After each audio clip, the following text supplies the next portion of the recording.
My name is Silas Wright, 34 years old, and working as a financial advisor in Boston. I have a beautiful wife, Sarah, and two amazing kids, Noah and Emma, aged 8 and 6. Growing up, my sister Kimberly was always the golden child, but I never imagined her status would affect our children too. That Thanksgiving Day, I walked in and saw my kids sitting on the floor with paper plates. My mom casually said, "They are used to leftovers anyway." Then Kimberly added with a smirk, "They were born for crumbs, were they not?"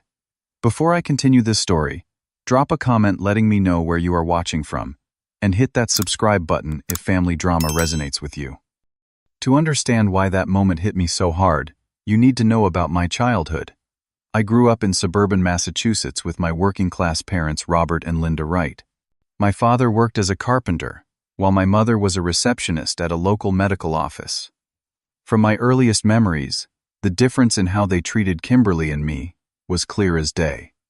Kimberly, who is 3 years younger than me, always received brand new clothes at the beginning of each school year.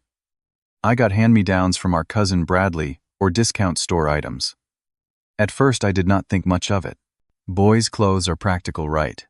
But when I needed new sneakers for track and got the cheapest option, while Kimberly received 3 pairs of name-brand shoes in the same month, the pattern became obvious. Birthday celebrations highlighted the disparity even more. My birthdays consisted of a simple chocolate cake from the grocery store, and maybe 1 or 2 presents, usually something practical, like clothes or school supplies. For Kimberly, birthdays were extravagant affairs with themed parties, custom cakes, and dozens of gifts. When I turned 16, I received a used bicycle that needed repairs. When Kimberly turned 16, my parents threw her a huge, sweet 16 party and bought her a used but reliable car. Christmas mornings told the same story. Under the tree, Kimberly would have stacks of presents, the newest electronics, trendy clothes, and whatever she had asked for. My pile was always notably smaller, consisting of necessities dressed up as gifts. New winter coat, practical watch, socks, or books. Not that I did not appreciate books, but the imbalance was striking. School achievements followed the same pattern. When I brought home straight, as my parents would nod and say, "That is what we expect from you." When Kimberly brought home a report card with mostly B's and the occasional C, there would be celebration dinners and rewards for her hard work. I remember once winning a regional science competition in 10th grade. My mother attended, but left early to help Kimberly prepare for a dance. My father did not come at all, claiming he had too much work. By the time college applications came around, I had accepted my place in the family hierarchy. I applied for scholarships, worked part-time jobs, and took out loans to pay for my education at Boston University.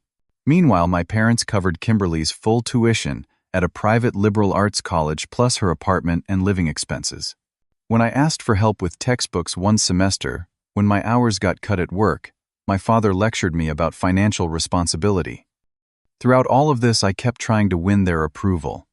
I excelled academically, participated in sports, maintained a small but close circle of friends, and eventually secured a stable career in financial advising. Nothing ever seemed to be enough to put me on equal footing with my sister. Everything changed when I met Sarah during my junior year of college. She noticed the family dynamic immediately. The first time I brought her home for dinner, she observed how my parents interrupted me but hung on Kimberly's every word. On the drive back to campus, Sarah asked pointed questions about my childhood that no one had ever asked before.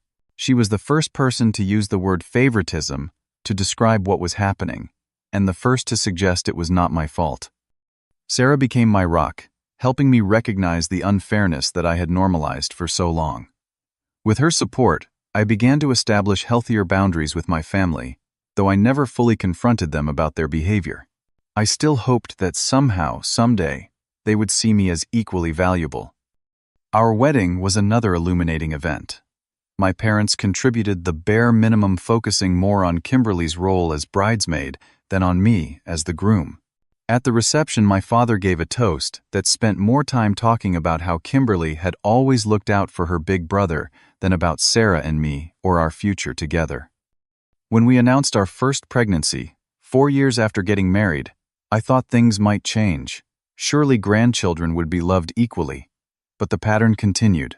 When Noah was born, my parents visited for one afternoon, brought a single outfit as a gift, and spent most of the visit on their phones.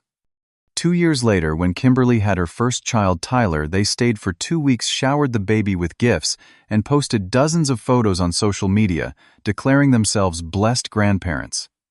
Sarah pointed out these disparities, but I made excuses. Mom is just tired from work. Dad is busy with a big project. I wanted to believe that they would eventually treat all their grandchildren with equal love and attention.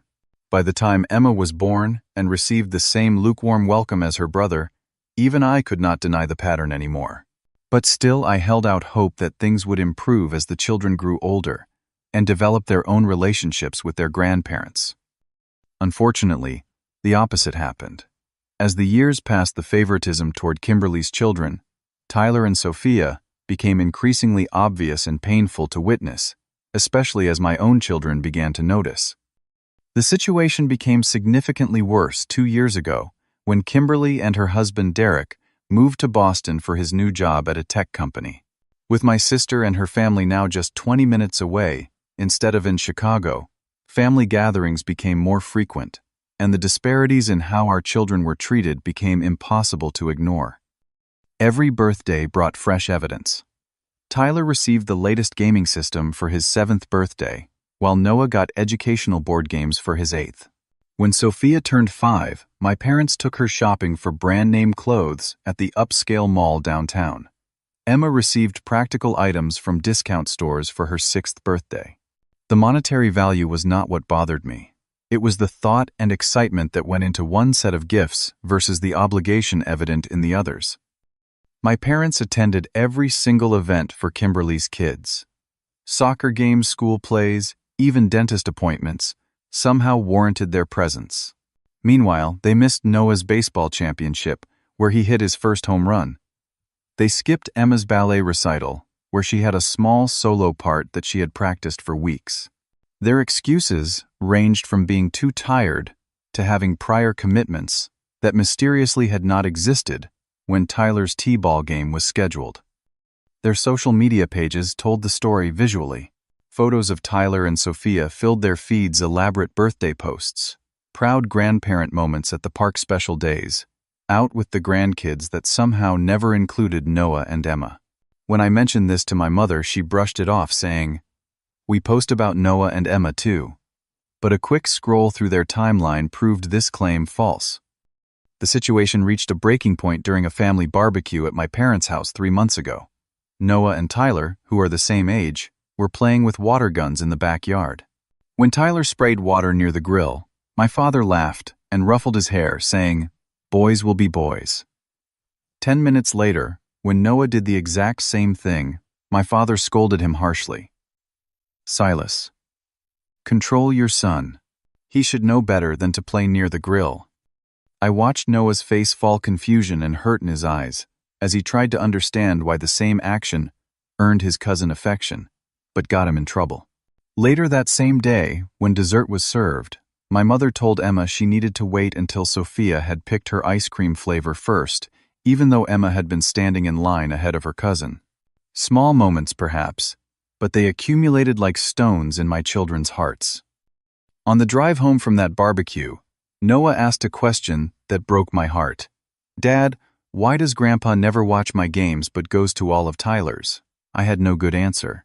The next morning, Emma mentioned that Grandma had forgotten her birthday, but had sent Sophia to Disney World for hers. "Is it because Sophia is prettier?" she asked with such innocent confusion that I had to excuse myself to the bathroom so she would not see me cry. That evening, Sarah and I had a long, serious talk about the impact this treatment was having on our children. We had discussed it before, but always ended with me saying I would talk to my parents when the time was right. Sarah, always patient, but fiercely protective of our children, finally put her foot down. "Silas, there will never be a perfect time," she said. "Your parents are causing real damage to Noah and Emma's self-esteem. They are learning that they are less valuable, less lovable than their cousins. Is that what you want them to believe about themselves?" She was right, of course. The next day, I called my parents and asked if I could come over to talk about something important. My mother immediately asked if everything was all right with Kimberly, which was so typical that I almost laughed. I assured her Kimberly was fine, and that I wanted to discuss how they treated their grandchildren. The conversation went exactly as Sarah had predicted.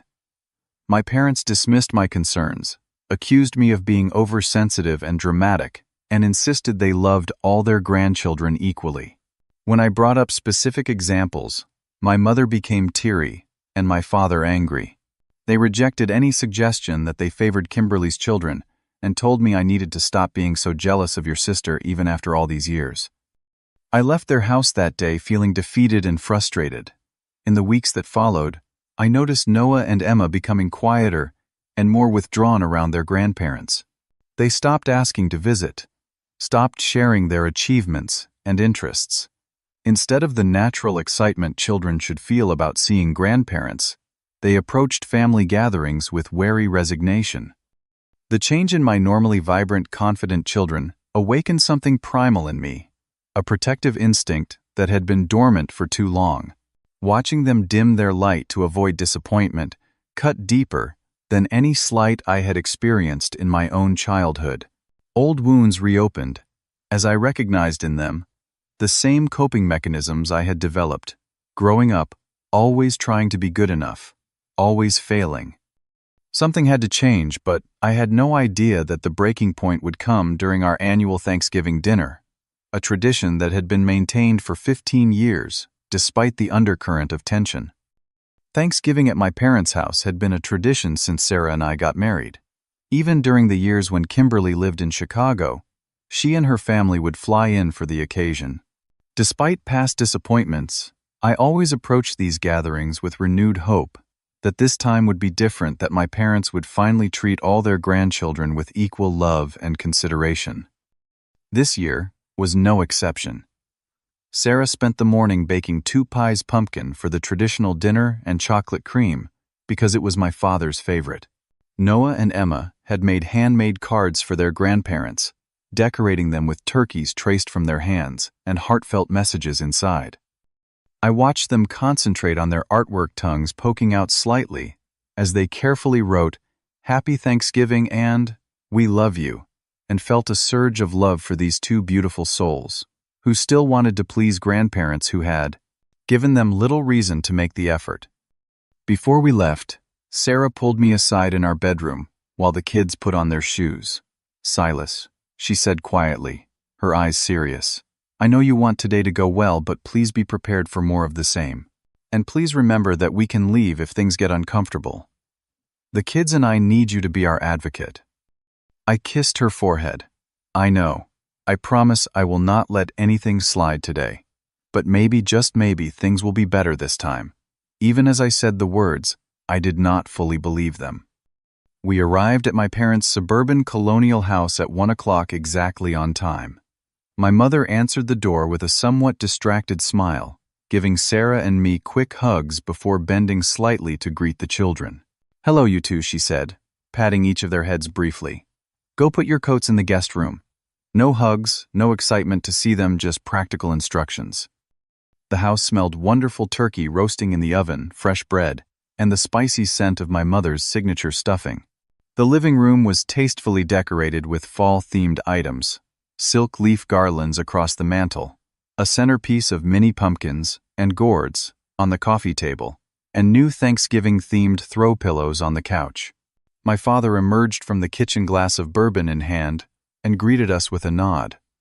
"Good to see you all made it," he said, as though we had traveled across difficult terrain rather than making an easy 20-minute drive from our house in a nearby suburb. He shook my hand formally and gave Sarah a quick, one-armed hug.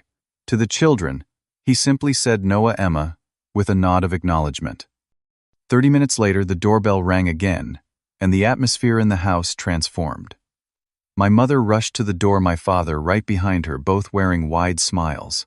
"They are here," my mother exclaimed, as though royalty had arrived. Kimberly entered first, her blonde hair styled perfectly, wearing an expensive-looking burgundy dress. Her husband Derek followed, carrying a bottle of wine, And then came Tyler and Sophia, 9 and 7 years old respectively. The contrast in my parents' greeting was immediate and stark. My mother enveloped Kimberly in a long, tight hug, exclaiming about how beautiful she looked. My father clapped Derek on the back enthusiastically before swooping down to grab Tyler and swing him around. "There is my little man," he boomed, with more animation than I had seen from him all day. "Have you grown another inch since last week?" He set Tyler down and turned to Sophia, gasping dramatically at her outfit. "Well, look at this beautiful young lady. That dress is fit for a princess." My mother was already taking their coats, complimenting the children's outfits, and asking about their week. "Tyler, did you win your soccer game on Saturday? And Sophia, how was your dance class? I want to hear all about it." She ushered them into the living room, where a plate of special snacks had appeared. Crackers with fancy cheese, chocolate-covered, strawberries, and Tyler's favorite cookies that my mother must have specifically baked for him. My children watched this display from the periphery, their earlier excitement visibly dimming. Noah looked at me with confusion, and I gave him what I hoped was a reassuring smile. Emma moved closer to Sarah, leaning against her leg. "Robert," my mother said to my father, "why do not you show Tyler the new tools you got for your workshop? He was so interested in them last time." My father immediately agreed, taking Tyler by the hand and leading him toward the garage, chatting animatedly about his new power saw. "And Sophia," my mother continued, "I have a new necklace I want to show you. It has little diamonds in it. Would you like to see?" Sophia nodded eagerly, and off they went to my parents' bedroom, leaving the rest of us in the living room. Noah looked up at me. "Dad, can I see Grandpa's tools too?" he asked, hopefully. "Of course," I replied. "Let us go ask him." We headed to the garage, where my father was letting Tyler hold a cordless drill, carefully guiding his small hands. "Dad," I said, "Noah would like to see your new tools too." My father glanced up, seeming almost surprised to see us. "Oh, well, Tyler and I are having a special grandfather-grandson moment right now. Maybe later, Noah." I watched my son's face fall, and something twisted in my chest. "Actually," I said firmly, "I think now would be a good time for both boys to learn about tools together. Noah is really interested in building things." My father sighed but relented, though his enthusiasm noticeably diminished as he included Noah in the demonstration. Noah tried several times to engage, asking questions and showing genuine interest. But my father's responses to him were brief and perfunctory compared to the animated explanations he gave Tyler. Back in the house, I found Emma sitting alone on the couch, while Sarah helped in the kitchen. My mother and Sophia had returned, and Sophia was showing off a sparkly bracelet that my mother had apparently just given her an early Christmas present, I overheard her saying. Pre-dinner activities continued in the same vein. When board games were brought out, my parents helped Tyler and Sophia with strategy and rules, but left Noah and Emma to figure things out on their own. During an impromptu photo session, my mother took dozens of pictures of Kimberly's children, but only included Noah and Emma in 2 group shots, almost as an afterthought. Throughout it all, I noticed my children making valiant efforts to gain positive attention. Noah showed my father a new card trick he had learned. "That's nice," my father said distractedly, before immediately turning to ask Tyler about his latest video game accomplishments. Emma offered to help my mother arrange napkins on the table. "No need, sweetie. Sophia is already helping me," came the reply, though Sophia was clearly just playing with the silverware rather than being helpful. Sarah caught my eye from across the room, her expression a mixture of sadness and controlled anger.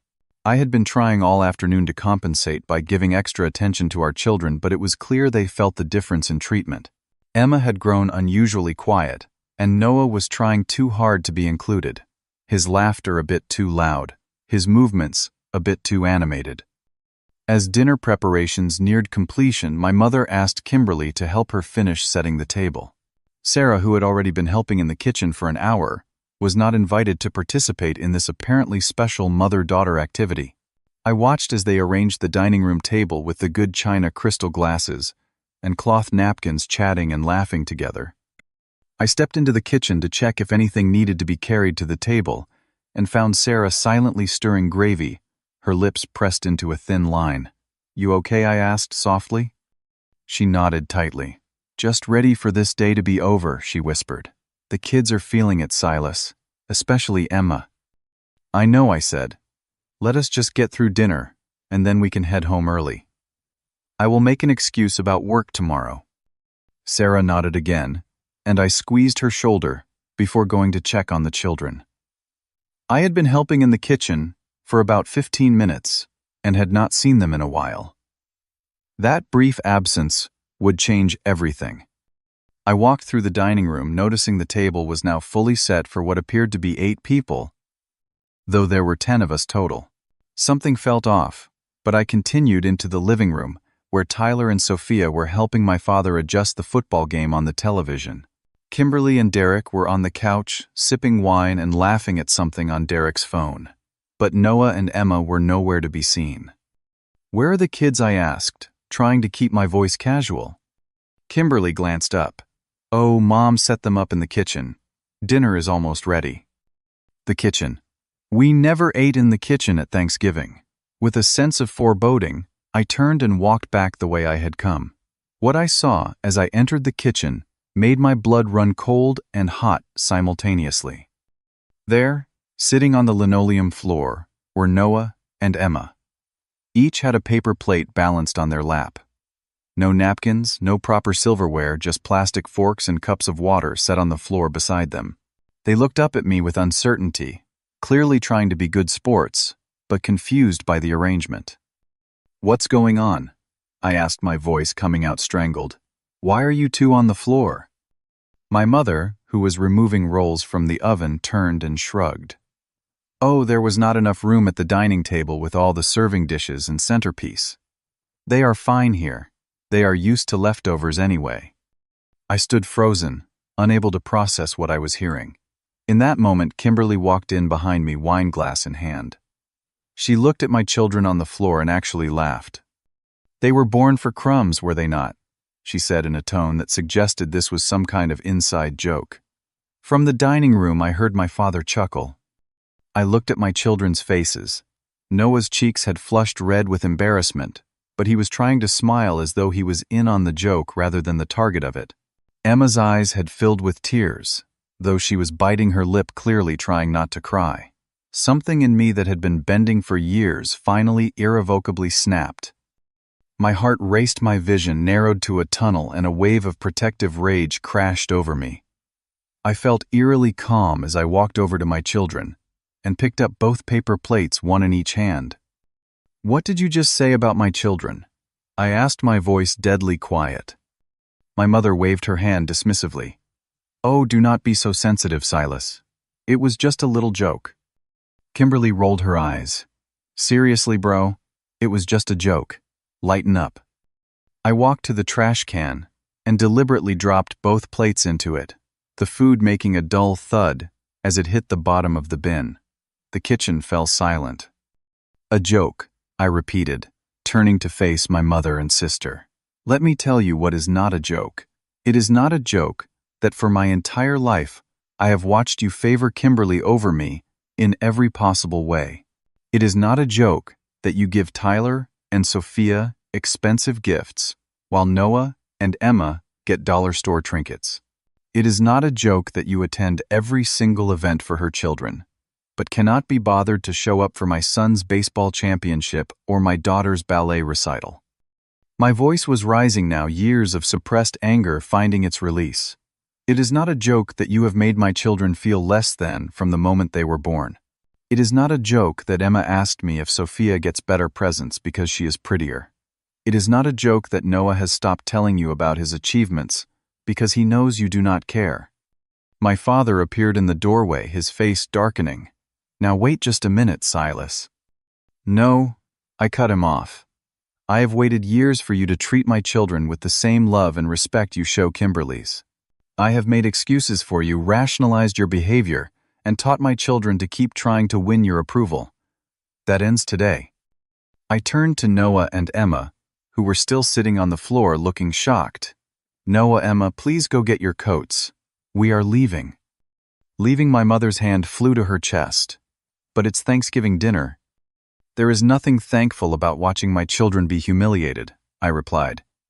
You put them on the floor with paper plates while everyone else gets the dining room and good china. You made a joke about them deserving crumbs. What kind of grandparents do that? We did not mean anything by it, my father said, his tone shifting from anger to a poor attempt at placation.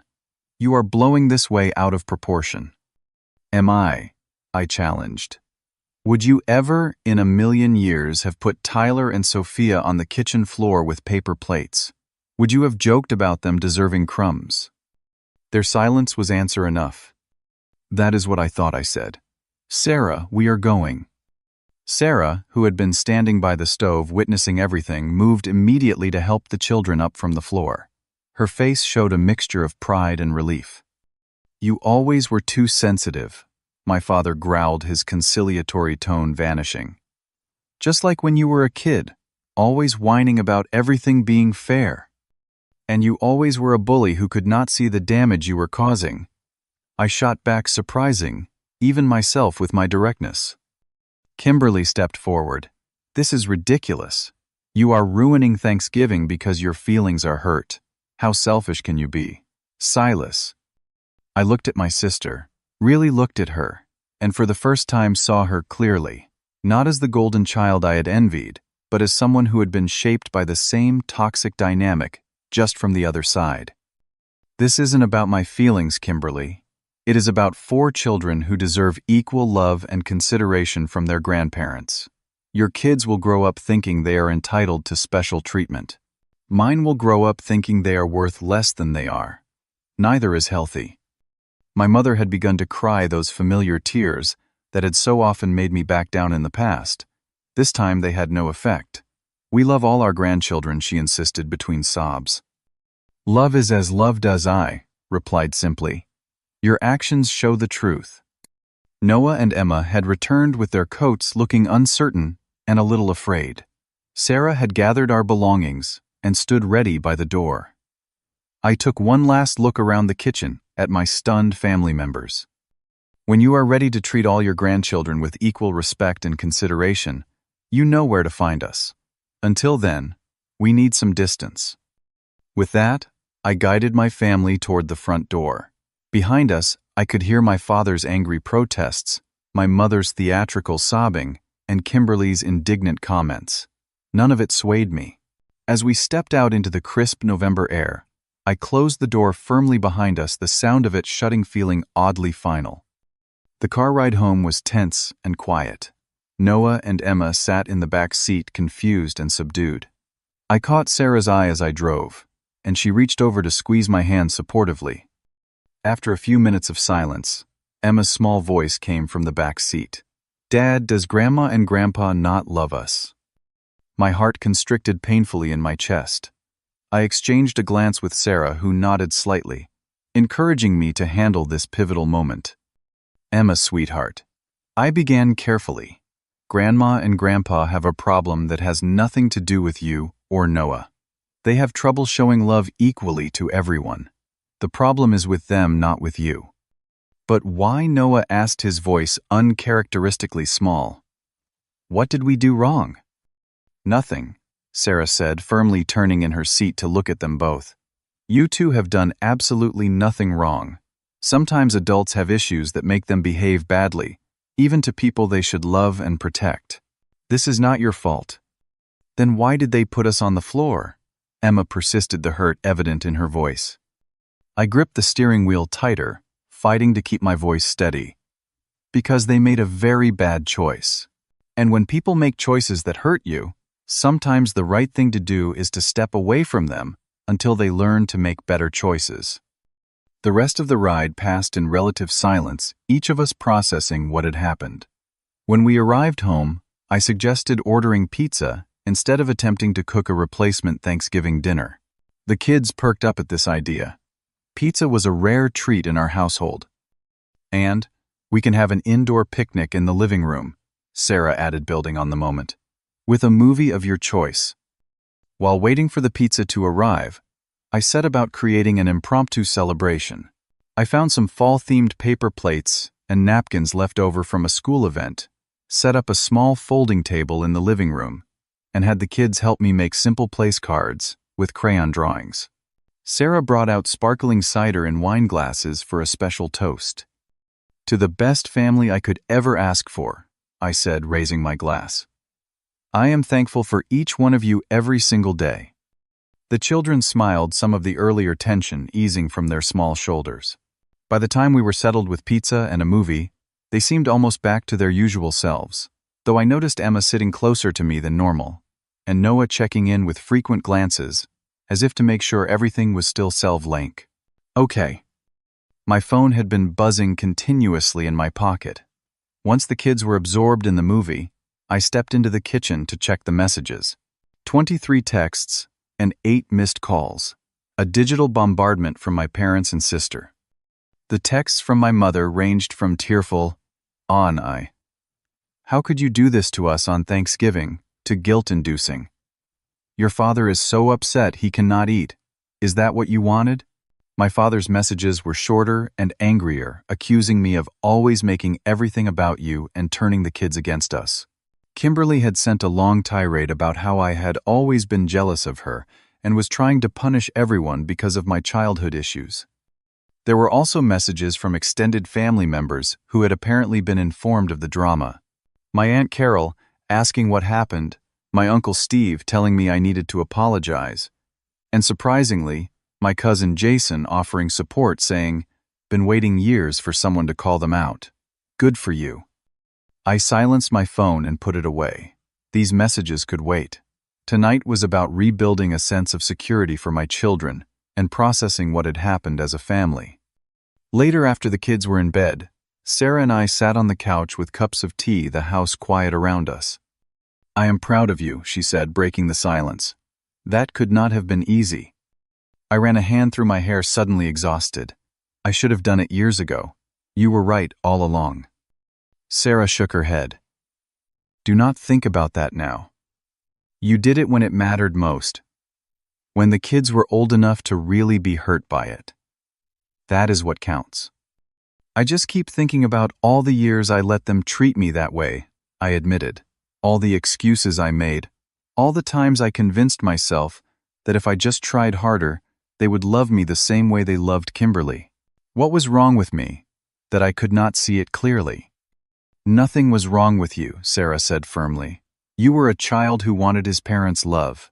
Then you were an adult still carrying that child inside you. Breaking patterns like that takes enormous courage, especially when those patterns were formed in childhood." We talked for hours that night, dissecting the long history of favoritism and emotional manipulation. For the first time, I allowed myself to fully acknowledge the pain I had carried since childhood, the constant striving to be good enough, the inevitable disappointment. I recognized how those patterns had affected my relationships, my career choices, even my parenting at times. "I do not want Noah and Emma to ever feel the way I felt growing up," I said. "Like they always have to earn love, like they are never quite measuring up." "They won't," Sarah assured me, "because they have us. And we really see them for exactly who they are." That night, I slept poorly, my mind replaying the scene in the kitchen, imagining alternative endings, worrying about the fallout. I woke up with a tension headache and the weight of unfinished business pressing on my chest. But there was also a strange sense of lightness, as though I had finally put down a burden I had been carrying for decades. The rest of the Thanksgiving weekend was devoted to building up Noah and Emma. We took them to a children's museum, played their favorite games, and made a point of verbally affirming their worth at every opportunity. I noticed how they gradually relaxed, their natural exuberance returning, and felt both relief and a renewed anger at what my parents had almost taken from them. The messages from my family continued throughout the weekend, evolving from angry accusations to demands for apology, to reluctant admissions that perhaps we could have handled things differently, though still maintaining that I had overreacted. I read them all, but responded to none.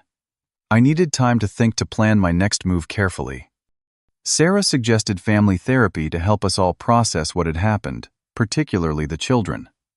"They need a safe space to express their feelings about this," she pointed out. "And honestly, so do you. There are decades of stuff to unpack here." She was right as usual. That Sunday evening, I spent hours researching childhood emotional neglect and favoritism, reading accounts from other adults who had grown up as the unfavored child. The stories resonated deeply, echoing my experiences and validating feelings I had suppressed for years. I also found resources on setting boundaries with toxic family members and protecting children from harmful dynamics. By Monday morning, I knew we needed to have another conversation with my parents, but this time it would be on my terms. After careful consideration and several discussions with Sarah, I decided to meet my parents the following Saturday at a neutral location. I suggested a quiet coffee shop halfway between our homes, making it clear that this would be an adults-only conversation. Sarah offered to come with me, but I felt this was something I needed to do alone, though I appreciated knowing she would be fully supportive whatever happened. In preparation for the meeting, I made detailed notes listing specific incidents of favoritism and their impact on both me and my children. I practiced what I wanted to say with Sarah, working through the emotions that surfaced so that I could remain calm and clear during the actual conversation. I also prepared myself for various scenarios, anger denial tears manipulation, so that I wouldn't be thrown off course. When Saturday arrived, I felt a curious mix of dread and determination as I drove to the coffee shop. My parents were already there when I arrived, sitting at a corner table with gift bags beside them. I recognized the tactic immediately: presents for the children as a way to smooth things over without addressing the real issues. "Hello," I said, sitting down across from them. My mother immediately pushed the gift bags toward me. "These are for Noah and Emma," she said, her voice overly bright. I saw that Noah needed new soccer cleats, and I found the cutest sweater for Emma. It matches one I got for Sophia. "Thank you," I replied, setting the bags aside without looking in them. "But gifts are not why I wanted to talk today." Silas. My father began, his tone already defensive. "What happened at Thanksgiving was unfortunate, but you really did blow everything out of proportion. Your mother and I have discussed it, and we are willing to forgive your outburst if you are ready to apologize and move forward." I took a deep breath, reminding myself to stay focused. "Actually, I am not here to apologize. I am here to talk about a pattern of behavior that has been harmful to both me and my children, and to discuss what needs to change if you want to have a relationship with us going forward." My mother's face immediately crumpled. "How can you say such hurtful things? We love all our grandchildren equally." "Actions speak louder than words," I replied calmly. "Let me give you some examples." I proceeded to list the incidents I had prepared: the birthdays, the missed events, the different quality of attention and gifts, and finally, the Thanksgiving dinner seating arrangement. "Those are isolated incidents," my father protested. "You are connecting dots that are not there." "They are not isolated," I countered. "They form a clear pattern that goes back to my own childhood." I then shared specific examples from my youth, watching as my parents shifted uncomfortably in their seats. "We did the best we could," my mother said tearfully. "We always made sure you had what you needed." Needs go beyond material things, I pointed out. Children need to feel valued, to feel that their accomplishments matter, to know that they are loved unconditionally. I never felt that growing up, and now I am watching history repeat itself with my children. "This is not fair," my father said, his voice rising slightly. "After everything we did for you, putting you through college." "I put myself through college," I corrected him. "I worked part-time and took out loans. You paid for Kimberly's education in full." "There you go again, keeping score," my father said dismissively. "Always jealous of your sister." I felt a familiar tightness in my chest, but pushed through it. This is not about jealousy. This is about acknowledging reality so that we can move forward in a healthier way. I am not here to rehash the past or to blame you for everything. I am here because I want my children to have grandparents who value them. But that can only happen if things change. "What exactly do you want from us?" my mother asked, dabbing at her eyes with a tissue. I laid out my boundaries clearly. First, equal treatment of all grandchildren. That means similar quality gifts, similar attention at gatherings, and making equal effort to attend their events.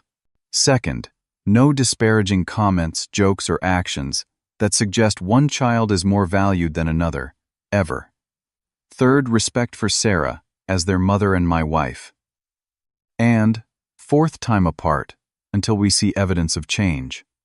Time apart, my mother repeated aghast. You are keeping our grandchildren from us. I am creating space for healing, I clarified. The children were deeply hurt by what happened, and they need time to process those feelings. So do I.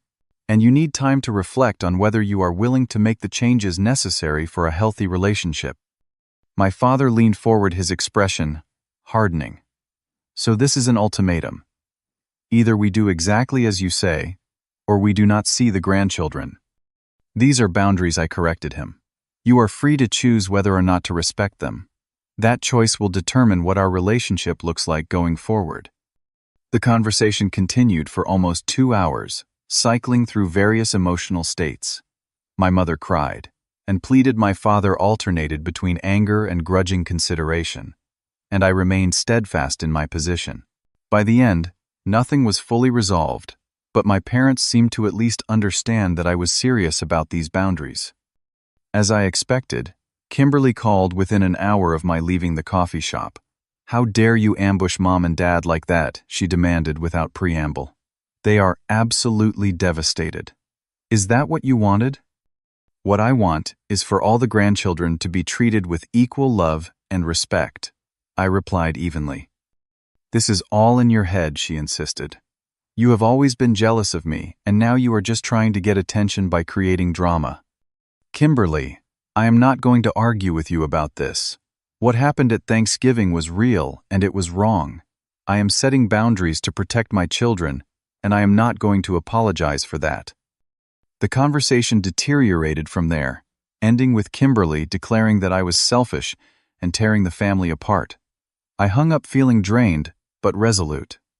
In the days that followed, extended family members weighed in on the situation, most siding with my parents, based on the version of events they had heard.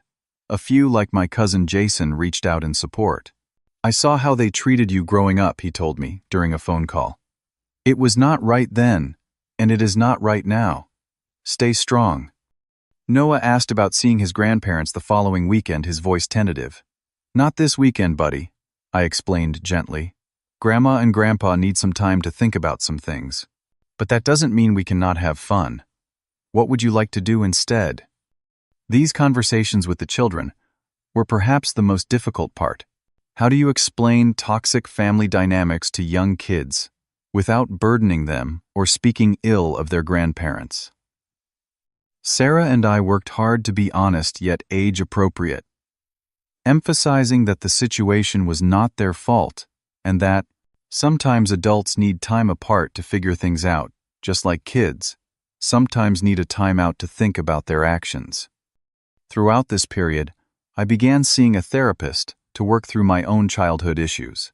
The therapist helped me recognize patterns I had been blind to and validate feelings I had suppressed for decades.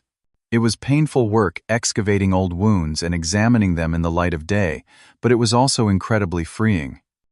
Sarah's unwavering support was my anchor through it all. She never said "I told you so," though she had been pointing out these dynamics for years. Instead, she listened when I needed to talk, gave me space when I needed to process, and stood firmly by my side in all our decisions regarding the children. You know, she said one evening, as we sat on our back porch after the kids were in bed, I always knew you had this strength in you. I am just glad you finally see it too. 6 months have passed since that fateful Thanksgiving day, when I finally stood up for my children and myself.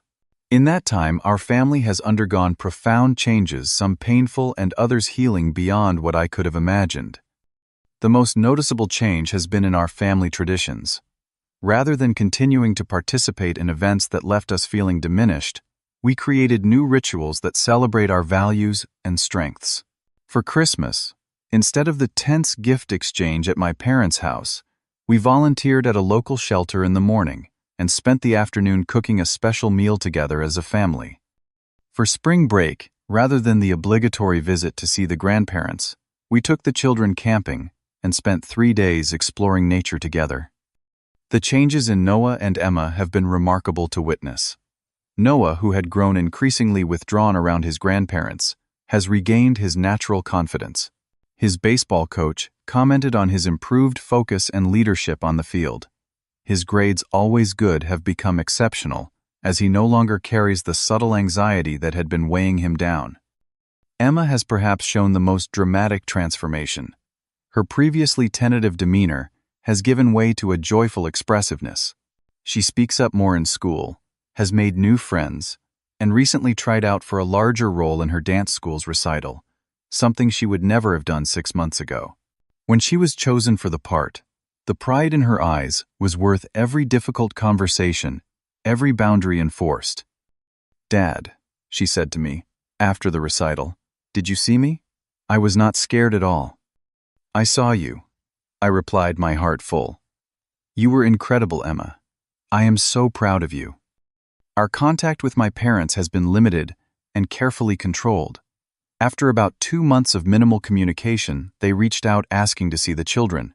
We agreed to a supervised visit at a local park, setting clear expectations beforehand about what was and was not acceptable behavior.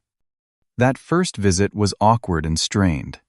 My parents brought gifts which Sarah and I had specifically asked them not to do, explaining that we were trying to emphasize relationship over material items.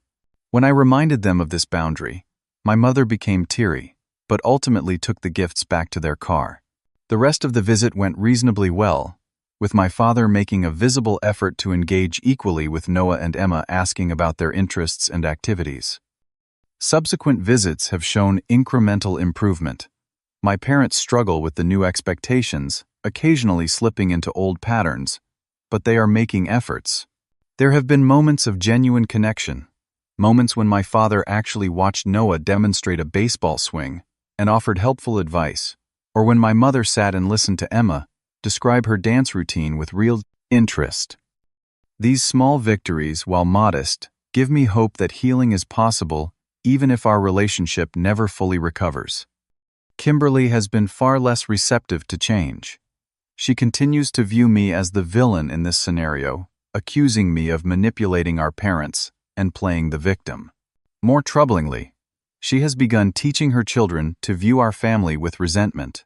Tyler recently made a comment about Noah taking away his special time with Grandpa, suggesting conversations happening at home that I find concerning. For now, we have limited contact with Kimberly's family, which pains me because I do not want to perpetuate divisions. However, I also cannot allow her negativity to undo the progress Noah and Emma have made in rebuilding their self-esteem.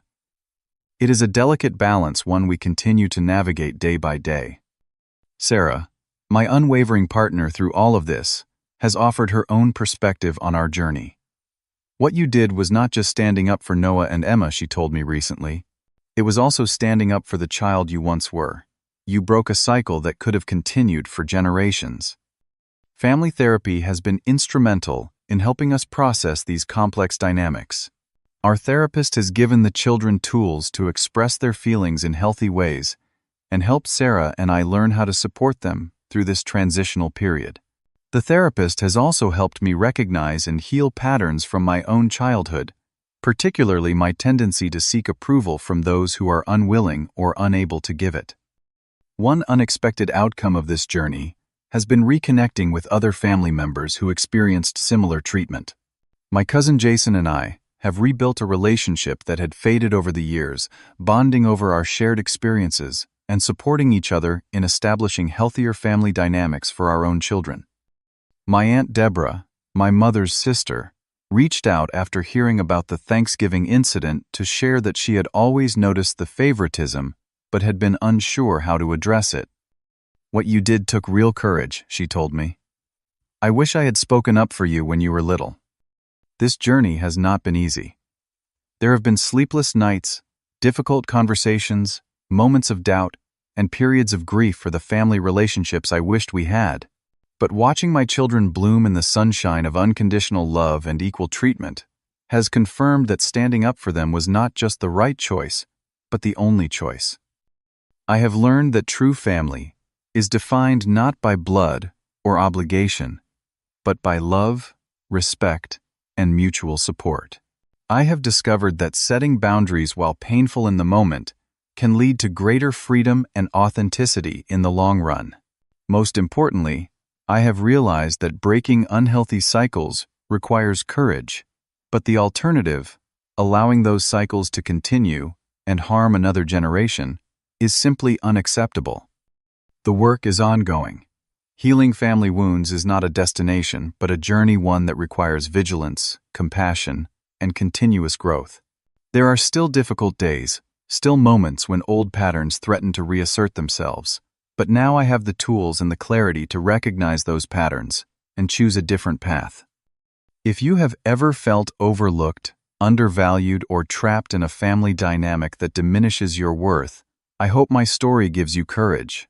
It is never too late to stand up for yourself and for those who depend on you. The road may not be easy, but on the other side lies the possibility of genuine connection, authentic relationships, and the peace that comes from knowing you did what was right, even when it was hard. Have you ever had to set difficult boundaries with family members to protect yourself or your children? Drop a comment below sharing your experience or what you would have done in my situation. If this story resonated with you, please hit that like button and subscribe to hear more stories about overcoming family challenges. Share this video with someone who might need to hear that standing up for themselves is not just acceptable, but sometimes necessary for healing. Thank you for listening to my story, and remember that true family supports, uplifts, and values every member equally.